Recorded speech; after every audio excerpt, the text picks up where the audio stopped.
कि पांचों पांडव गड़े हिमालय और 18 सोनी खा गया काल। 18 सोनी को खा गया काल। अरे पांचों पांडव गड़े हिमालय, वहां जाके गड़ में रेवत है। अरे उन खा गया काल, पाप इनके सिर पर धर दिया। और देखा कि जाके फिर इनका और नाश करवा दिया। वो क्या करवाया, अब पढ़ के सुनाता हूँ। ये हिमालय तीर्थ पुस्तक, ये क्या है, ये प्रकरण पहले मौखिक सुनाऊंगा, आसानी से समझ में आएगा जो पढ़ा जाएगा। इसमें क्या कहा है कि एक समय जब ये पांचों पांडव और द्रौपदी सहित वहाँ और कुंती सहित हिमालय में तपस्या कर रहे थे, तो क्या किया कि ये भगवान शिव आगे दूध वाली भैंस का रूप बना के, और भीम ने देखा क्या अच्छी मोटी लेवटी वाली भैंस है और दूध वाली होगी, इसने पकड़ जाऊं, दूध दाद पी लिया करेंगे। वो उसकी तरफ भागा तो वो काल समा गया पृथ्वी में। समाते समाते उसका बैक पोर्शन रह गया, पिछला हिस्सा। कहते बली महाबली भीम ने पकड़ लिया नो चक्कस जबरदस्त और गाड़ दिए पंजे। बोला वही रुक गया वो, फिर वो पत्थर का बन गया। आकाशवाणी हुई कि इसकी पूजा किया करो। बता, भैंस के टट्टी पेशाब के पोर्शन की पूजा ला दिए फिर वह। तरह के जो, अब दिखाता हूँ आपको। यह हिमालय तीर्थ पुस्तक हम पढ़ रहे हैं और यहाँ हम 19 पृष्ठ पर आ गए। अब इसके हम यहाँ पढ़ते पढ़ते आ चुके थे। इस ज्योतिर्लिंग के दर्शन पूजन तथा यहाँ स्नान दान करने से भक्तों लौकिक फलों की प्राप्ति के साथ साथ जो अचल शिव भक्ति और साथ ही मोक्ष की प्राप्ति भी सहज हो जाती है। जैसे आई भोगी 20,000 लगभग 15,000 20,000 जैसे टीवी पर आ रहा था, वो व्यक्ति वहाँ केदारनाथ मंदिर के आसपास मर गए। उसके हजारों तो उसके मंदिर के अंदर ही मर गए और उसके परिसर में मंदिर का पता नहीं। एक वो शिवलिंग खड़ा है नो के बस उसको छू कर पानी उतर गया, शिवलिंग तो बच गया, बाकी सारे मर गए जो पुजारी थे। तो क्या कहते हैं कि वहाँ जाने वालों को मोक्ष भी सहज में प्राप्त हो जाता है और लौकिक सुख भी होते हैं। फिर गीता के ज्ञान देने की क्या आवश्यकता थी, गीता पढ़ने की क्या आवश्यकता थी, फिर वेदों की क्या आवश्यकता थी। अगर वहाँ ऐसे जाने से मोक्ष हो जाता है तो बहुत आसान। नहीं तो भ्रमित ये फैलाया हुआ जाल है काल का। इसने पहले कहा था कि ऐसे भरमा दूंगा देवल देव और पाषाण पुजाऊं, या विद जीवों को भरमाऊं। जाओ जोग जीत संसारा जीव न माने, कहा तुम्हारा जीव तुम्हारा कहा न माने। और हमारी ओढ़ हो बात बखाने, हमारे सज्ञान के आधार से वो एडवोकेट बन जाएंगे, वकील बनेंगे मेरे, और तुम्हारे साथ विवाद किया करेंगे, तुम झूठ बोलते हो। तो परमात्मा ने कहा था एक बार वो टाइम आने दे मेरा, और बिजली पीढ़ी की जो ठीक मन रखी है उसने ठीक ना आने दे, फिर देखूंगा तेरे सारे ज्ञान और तेरे सारे समाधान फेल कर दूंगा, अपने बच्चों को अपना ज्ञान समझाऊंगा।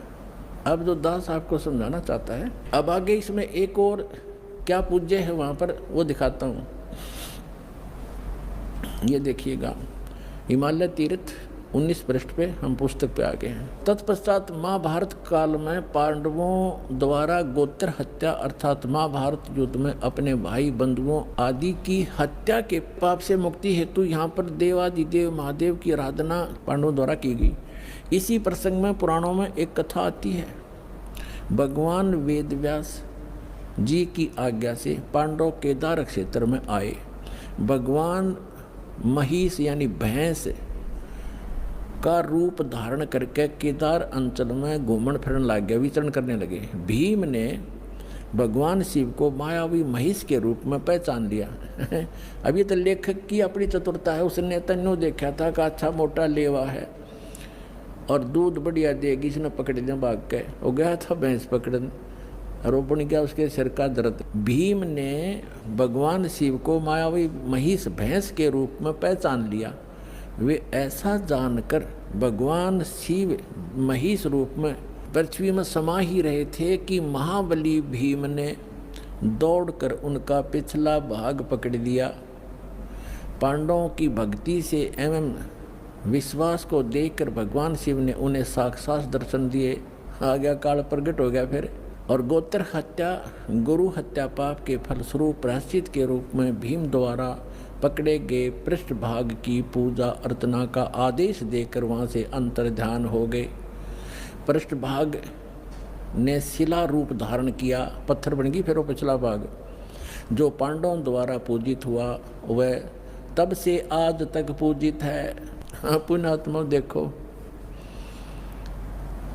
अब ये है वो एक केदारोन्मत यो भी है जो भैंस की पिछला टिट्टी पेशाब का पोर्शन बाकी रह गया, वो पत्थर बन गया और काल आ गया शिव रूप धारण करके और कहा कि इसने पूजा करियो थारे सारे पाप कट जाएंगे। ये कट गए पाप, वहाँ हो गया नाश। ऐसा दुख हो रहा है दास को। अब ये केदार कैसे बने थोड़ा ये दिखाते हैं, देखिए। भीम द्वारा पकड़े गए पृष्ठ भाग को पूजा अर्चना का आदेश देकर वही अंतर्ध्यान हो गए। पृष्ठ भाग उस भैंस का पिछला हिस्सा टट्टी पेशाब का पोर्शन ने शिला रूप धारण किया जो पांडवों द्वारा पूजित हुआ और वह तब से आज तक पूजित है।